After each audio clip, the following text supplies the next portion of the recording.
So if you came today hoping to see our starting pitcher, Kevin Witham, I'm sorry, but you'll have to come back in a month. Today is a bullpen day. In fact, it's a bullpen month. We're giving our starting pitcher a rest. He's pitched a lot of innings this year. And sure, like Robert Suarez, your bullpen is a year older now. His fastball is not as dominant as it was, so we'll keep our fingers crossed that everything is going to work out okay. If you were here last summer, we took up a challenging book of wisdom, Ecclesiastes.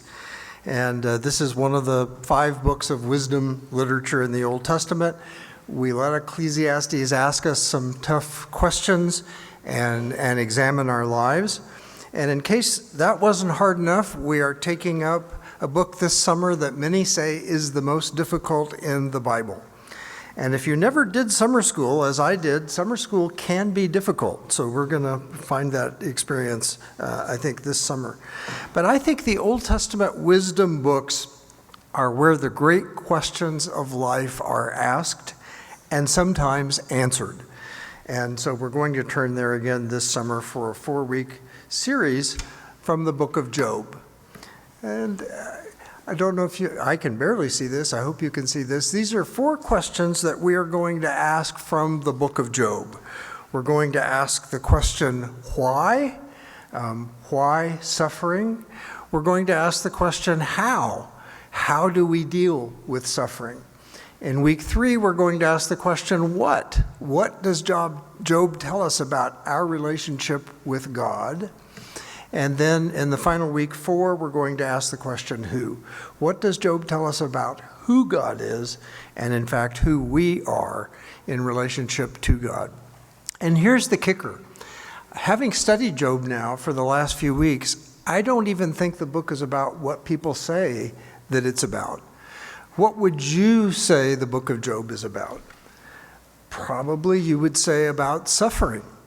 But I'm going to say no, the book of Job is really about faithfulness and resetting our relationship with God. And so let's dig in and begin looking at the book of Job.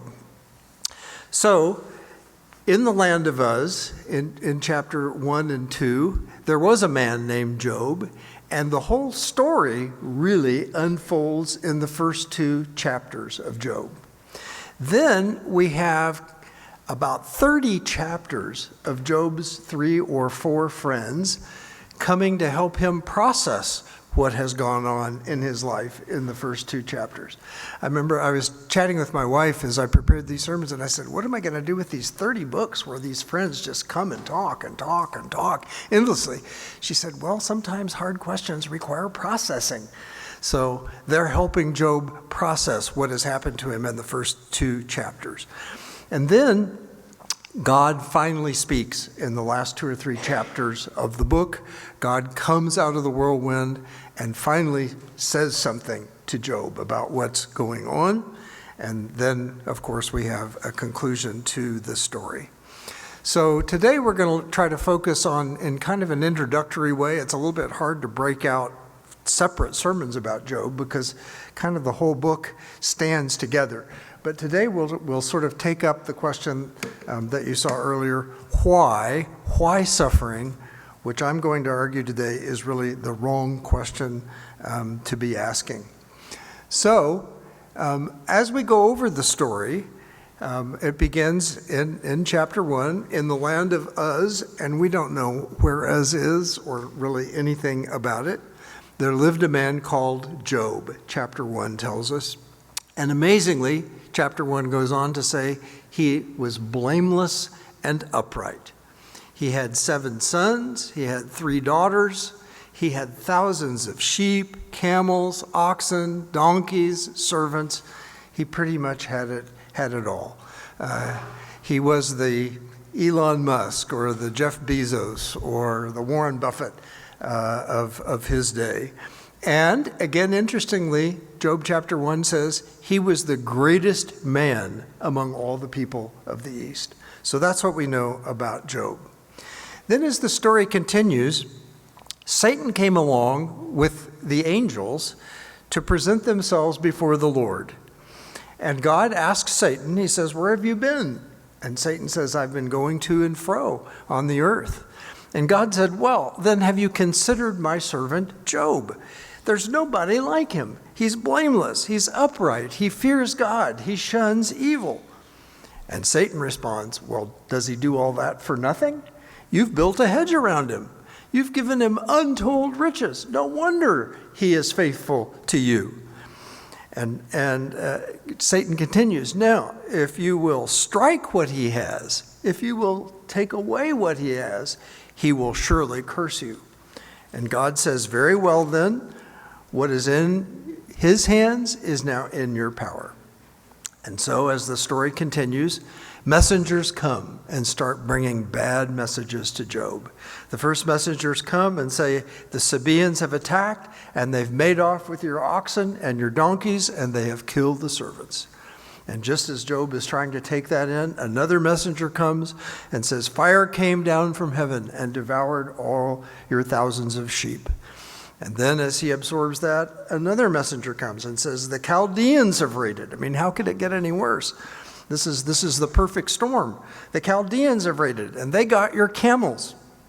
And then, worst of all, another messenger came and said, "Your children were feasting and drinking, and a mighty wind collapsed the house where they were and destroyed them all." So all of his children had died. But Job would not curse God. He says near the end of chapter 1, "The Lord gave and has taken away. May the name of the Lord be praised." Satan says, okay, let's examine this a little further. If you touch his flesh and bones, Job will surely curse you. And God said, "Well, you may touch him, but you must spare his life." And so Job was covered with painful sores, if you can imagine, from the soles of his feet to the crown of his head. But Job chapter 2 says, "But in all of this, Job did not sin." So the question why occurs. People think the book is about the question why. Why do people suffer? Why do good people suffer? You may remember when Rabbi Harold Kushner wrote a very popular book a number of years ago, When Bad Things Happen to Good People. And this has a lot of material in it about Job trying to understand the question why. And what it boils down to is, if God is all powerful and if he's all loving, then why should there be all of this suffering? Of course, if you think about it, we start in with the why questions when we're quite young. If you remember, if you have children, grandchildren, one study showed that young kids can ask up to 100 questions in an hour. And starting at about age 2 or 3, the why question dominates. I wanted to play you a YouTube video, but it was too long. And here's how the video went. "Dear, it's time to get up," to the 2 or 3-year-old. "Why?" "Well, you need to have your breakfast." "Why?" "Well, because you have to take your shower and get ready for school." "Why?" "Because you have to go to preschool." "Why?" And so on it goes, as you see here in our little Peanuts cartoon. This is really what it's all about for kids. But if you think about it, what do kids really mean when they say why? My guess is they often mean no, or not now, or I don't like it. They probably aren't really looking for deep reasoning when they ask why. And when we suffer in life and we ask why, maybe we really do want to know why, or maybe it's just a way of saying, this is too sad, this is too discouraging, this is not fair, or I don't really trust what God seems to be up to here. But I want to suggest to you that when we suffer, why isn't the right question. The famous management guru and author and consultant Peter Drucker said, and I quote, "The most serious mistakes are not made as a result of wrong answers. The truly dangerous thing is asking the wrong questions, because wrong questions lead to wrong answers." So why is, or maybe I should say, how is why the wrong question in Job? Job of course, was full of questions. Job says in chapter 3 and verse 11, why didn't I die at birth and just come out of the womb and expire? He says in chapter 6, what is my end that I should be patient? Chapter 7, why have you made me your mark? Chapter 10, are not my days few? Then leave me alone. I may find a little cheer. Chapter 13, why do you count me as your enemy? Chapter 23, behold, I go forward, but God is not there, and I go backward, and I do not perceive him. So Job was, of course, full of questions when he finds that everything has been removed from him. But to Job's questions about why, which was certainly the question that his friends pressed on him for 30 chapters, Job, why has this happened to you? You must have done something wrong for all of this to befall you. To all of these questions about why, which Job's friends pressed him about, God simply does not answer him. When God does respond near the end of the book, as we will see in a later sermon, God just responds with questions back to Job. Were you present when I created the world? Were you in charge of all of the things that have been done in the earth and in the sea? God was basically saying, all right, Job, I'll ask the questions around here. God's answer really, I think, by not answering the question why, God is saying to Job, in effect, you don't need to know why, and you wouldn't understand why if I told you. And these are some scriptures that I want us to really kind of absorb today, beginning with this one in Isaiah 55, verses 8 and 9. For my thoughts are not your thoughts, neither are your ways my ways, declares the Lord. As the heavens are higher than the earth, so are my ways higher than your ways, and my thoughts than your thoughts. There are some things in this life that we're just not able to understand. They're at God's level. They are not at our level, because his ways are higher than our ways. Another passage with a similar message, Deuteronomy chapter 29 and verse 29. The secret things belong to the Lord, but the things revealed belong to us. And so God reveals some things to us, but he also has some secrets, some things that are not revealed to us and that we have to accept as well. Last summer, we looked at this verse in Ecclesiastes 11, verse 5. As you do not know the path of the wind or how the body is formed in the mother's womb, so you cannot understand the work of God, the maker of all things. So we function, we think at a different level than God, and we have to come to accept that. Or in the New Testament, in Romans chapter 11, verse 33, oh, the depths of the riches of the wisdom and knowledge of God. How unsearchable his judgments and his paths are beyond tracking out. Who has known the mind of the Lord? Certainly not us, certainly not Job. And so, in modern terms, did I lose my slides? In modern terms, I've given a couple of phrases that we might use these days. I don't know if you've ever heard or used the phrase, well, that's above my pay grade. You're working at the office, and thank goodness there's some things that your boss might understand that you don't understand. I'm sorry, I can't handle that. That's above my pay grade. So what God is saying, in a sense, is there are things that are above our pay grade that only God will know and understand, and we will not be able to understand.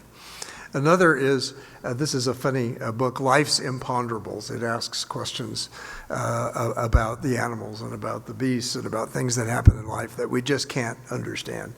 So the why question, why is there suffering, is I think really in the end one of life's imponderables. So the real question is not the cause of suffering. We will not know the cause of suffering. And frankly, it's not what we most need to know anyway. The question is, how do we deal with suffering? Can we be faithful to God in our suffering? Can we accept that suffering is part of this life? And what can we learn from suffering? Those are the real questions that we're going to try to explore this month. And of course, that's the very question that God and Satan were exploring. God said, Job's going to be faithful to me no matter what happens. And Satan says, no, he's not. If you take away what he has, if you make him really suffer, then he's going to curse you. And God said, I don't think so, but let's give that a try. So it's not the why of suffering, it's the how. It's the how can we be faithful. It's how can we accept suffering. It's what we can learn from suffering. I've always liked the phrase from the world of sailing, it's the set of the sail and not the gale that determines our course. There will be storms in life. And it's not the storms that decide how our lives go, it's the way we set our sail in the face of storms. It's the way we set and reset our thinking and our lives in the midst of storms that can get us through. So this is a key lesson from Job in resetting our relationship with God. Not why, but how. Now, I'm going to go beyond Job and give you a couple of bonus answers to why suffering from elsewhere in the Bible. Again, my wife and I had a little debate about this because I'm not a big why person, to be honest with you. I kind of take life where it is. I feel like it's a little bit like golf. You have to play the ball where it lies. You have to deal with life the way it presents itself. And I don't ask why that often. So we've been married 48 years next month. And she says, you don't ask why? I mean, we had quite a discussion about this. I said, well, I don't think why is a terribly profitable question. I think the question is how are we going to move forward? She said, well, I wasn't even going to preach a sermon about why. She said, well, a lot of us want to know why. You have to preach about that. Just because you don't ask it doesn't mean a lot of people in the audience don't want to ask that question. And then I thought, okay, well, I'm not sure people are going to be fully satisfied with the first answer, which is why is not the real question. So I'm going to go just a little beyond Job and suggest a couple of other answers from Scripture, bonus answers to the question, why suffering? The first of these is, we do live in a natural world of orders and rules. And guess what, people? The laws of nature apply to everybody. There are no exceptions for good people. Things in the world of nature, of health, of life and death, of problems and difficulties, of storms, are going to affect us. And there's no free ride for good people, for nice people. Matthew chapter 5 and verse 45 says it very plainly. He causes his sun to rise on the evil and good, and he sends rain on the righteous and unrighteous. The natural world operates on all of us, no exceptions. The sun, of course, can cause suffering, and we are increasingly learning, most recently in Texas, that rain can cause suffering as well. We used to think of rain as good. Now rain causes suffering as well. And in fact, my reading of the Old Testament is that God set the world in motion at creation, and then he largely turned things over to man. In Genesis chapter 1, verses 26 and 28, man was to rule over the fish of the sea and the birds of the sky, over the livestock and all the wild animals, and over all the creatures that move along the ground. Genesis 2 and verse 15, man was to keep and tend the garden, verse 20, and he was to name all the animals. So God sort of created the world, but has turned this world, this natural world, over to man. And frankly, I think we're not doing such a great job of tending and caring for it, but that's a different sermon. So natural law, the way the world works, the order and rules of nature and natural law, these include difficulties and blessings. But it is an order world that God has turned over to man to tend. So why might bad things happen? Because we live in a natural world, and a world of both difficulties and blessings that fall on the righteous and the unrighteous alike. And we have to accept that as an answer why. A second bonus answer, if you will, meaning outside the book of Job, we live with free will and choice. In order to do good, people must be free to choose evil. They must be free to make choices. And when man ate of the fruit of the tree of good and evil, he accepted a more painful world of difficult choices. I like the way Deuteronomy chapter 30 puts it, verses 19 and 20. I have set before you life and death, blessings and curses. Now choose life.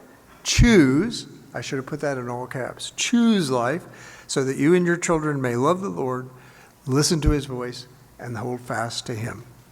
God sets before us choices, and he asks us to choose life, to choose following his voice, to choose. But we have that choice. We can ignore him if we want. We have free will to make other choices.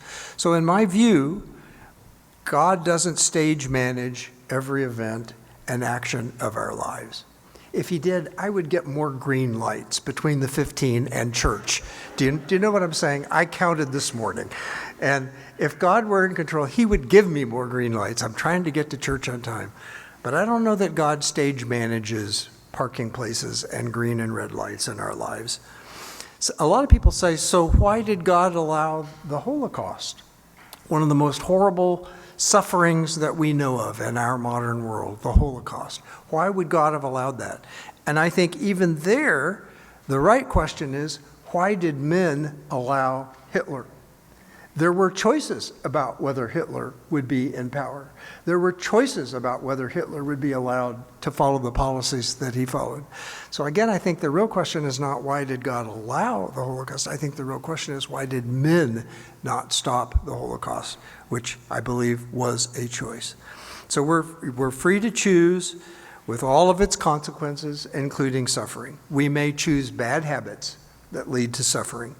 We may choose to ignore the rules of good health, which may lead to suffering. And all of the choices we make may have consequences.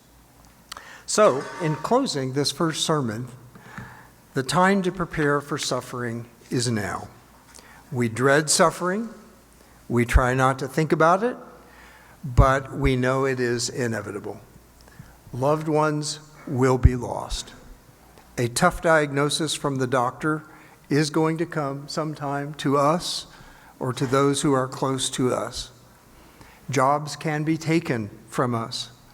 Financial reverses will come. And the time to prepare for suffering is not when you're already in the spiral and cannot see clearly and make clear decisions.